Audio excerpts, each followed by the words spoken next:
Today we're going to be talking about this really interesting new revelation. It's kind of been in the works for a little while, so you might have already heard about it.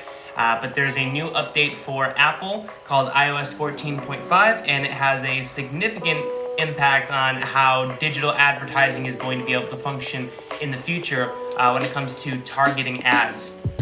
At the end of the day, that's a huge impact to social media companies. Facebook, YouTube, all these big companies, they use detailed targeting as a incentive to get people to use their ads, businesses to buy their ads, because you're able to target so effectively the users on those platforms. So we're going to dive into that and how exactly that will change the digital landscaping for how to create ads and how effective they may be, and also potentially how that might affect Facebook, Instagram, YouTube, all these business models, as it might be a little bit harder for them to get businesses to buy their ads. So let's dive into it. I want to show you this article over here. Let me switch over. So right here on social media today, Apple says its updated opt-in prompts for user data tracking on iOS will come into effect next week.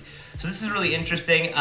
This has been talked about for a while now. Digital marketers especially have known this is coming and have understood that this is definitely going to change fundamentally how we run our digital marketing campaigns for ourselves or our clients or anything like that. However, it's coming into effect next week. So it's very interesting. It's one of those things that you're going to not really know until it gets launched how much it's going to affect you and how much it's going to make targeting an audience with a social media ad harder.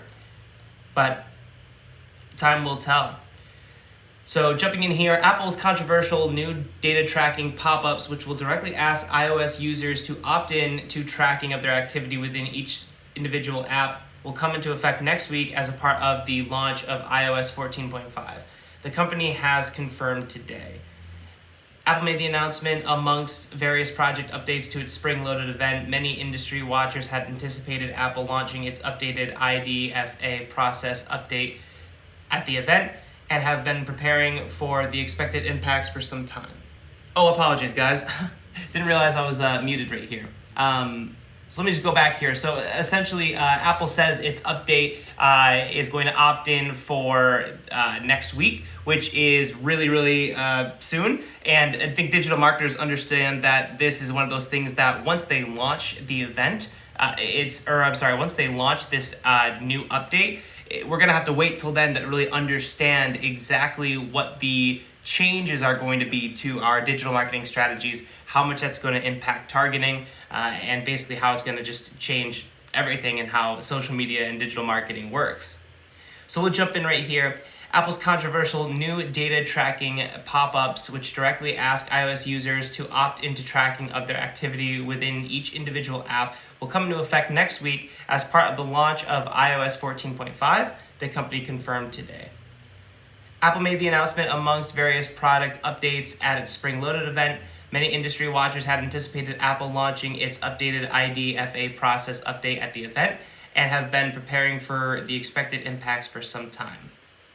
Yeah, so the expected impacts for some time. Yeah, again, just, if you're new to social media ads, or if you haven't ever run a social media ad, you still know that, when you jump on Facebook or YouTube or so, you get hit with these ads that seem to be like perfectly made for you, right? If you're looking for, let's say, tennis rackets, right? And then you go onto Facebook, soon enough, you're going to start to see ads for tennis rackets. That's because Facebook uses all of these different metrics using an item called a pixel to start to interpret the kinds of interests that you might have as a consumer.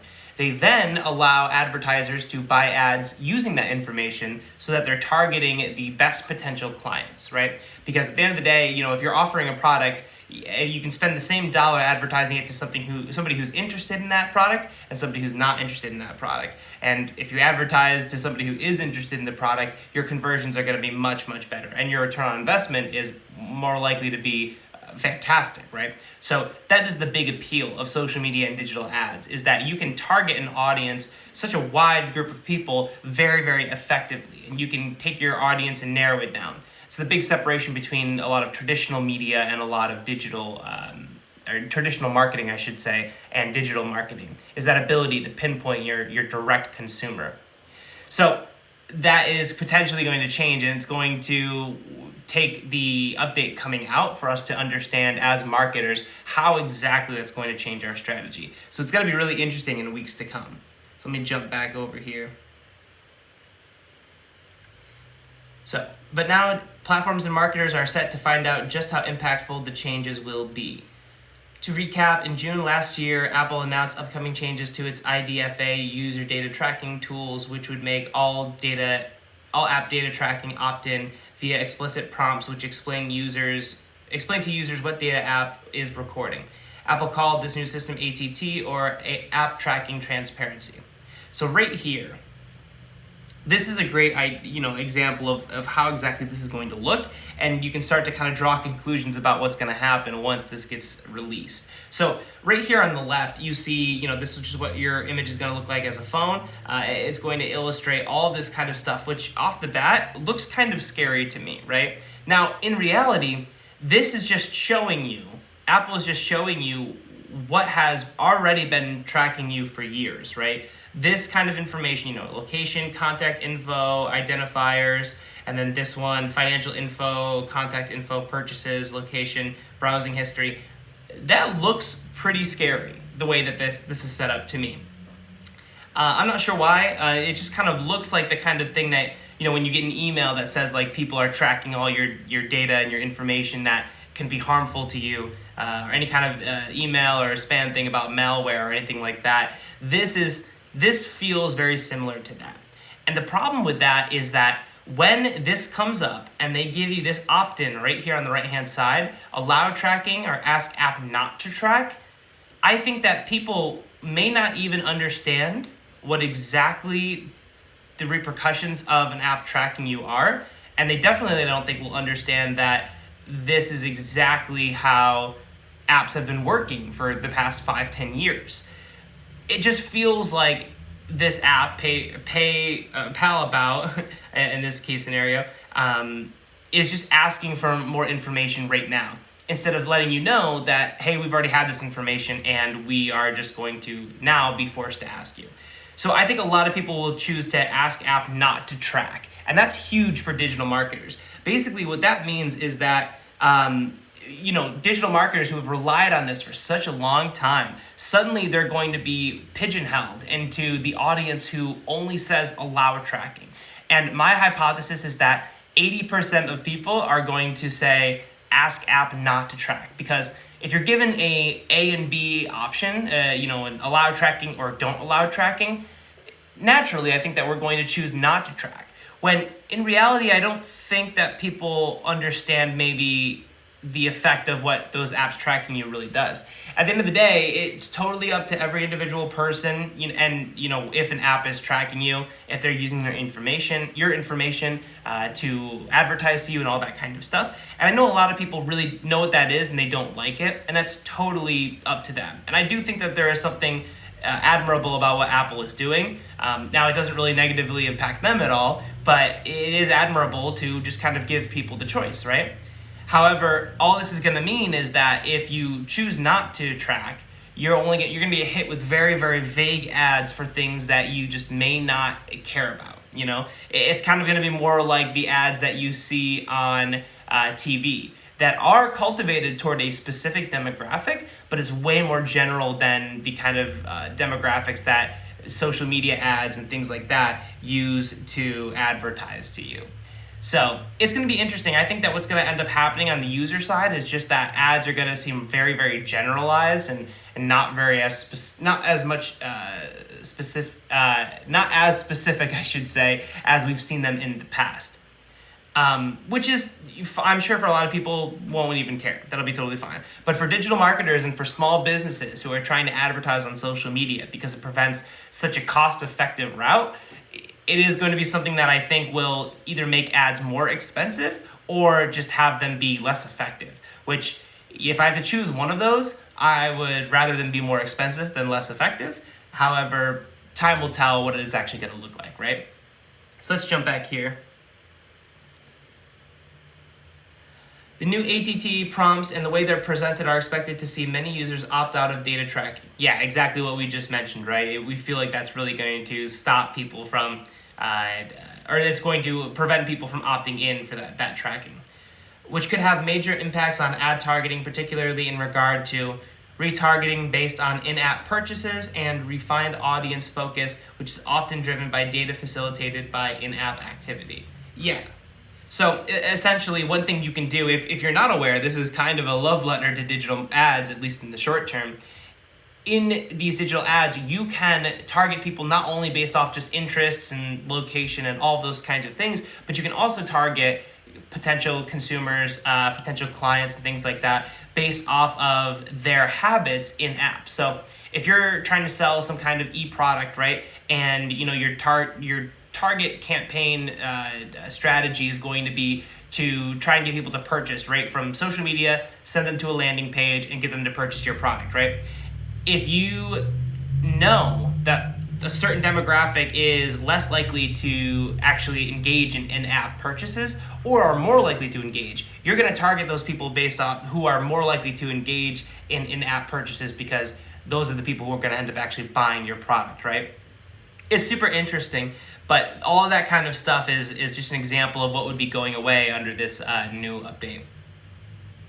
Facebook has repeatedly and publicly voiced its opposition to the update, saying it will lead to an increase in ad costs by reducing targeting capacity. Yeah, exactly. Apple has also faced opposition from the tech giants in China, who have vowed to implement workarounds in order to continue tracking user activity. That's really interesting. I have no idea what a workaround for this would look like, right? It kind of seems like at the end of the day, Facebook, or I should say Apple, is being a gatekeeper, right? They're saying, hey, if you're going to use or if our consumers are using our devices and our software, and we're going to make sure that they're aware and that they can opt out of all of these kinds of things. So it's super interesting.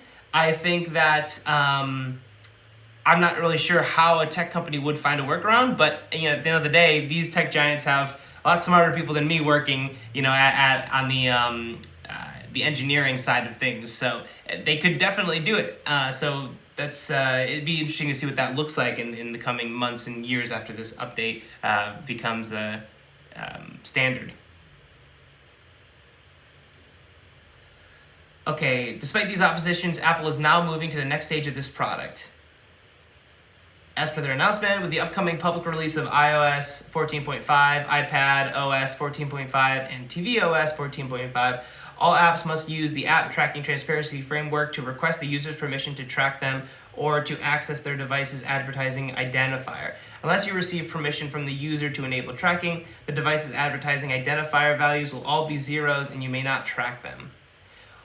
What exactly the full impacts will be, nobody knows for sure, but concerns around data privacy and how people's digital information can be misused, still high on the agenda due to various ongoing controversies and expectations, is that many users will switch data tracking off when prompted, which could cause a seismic shift in digital campaign strategy.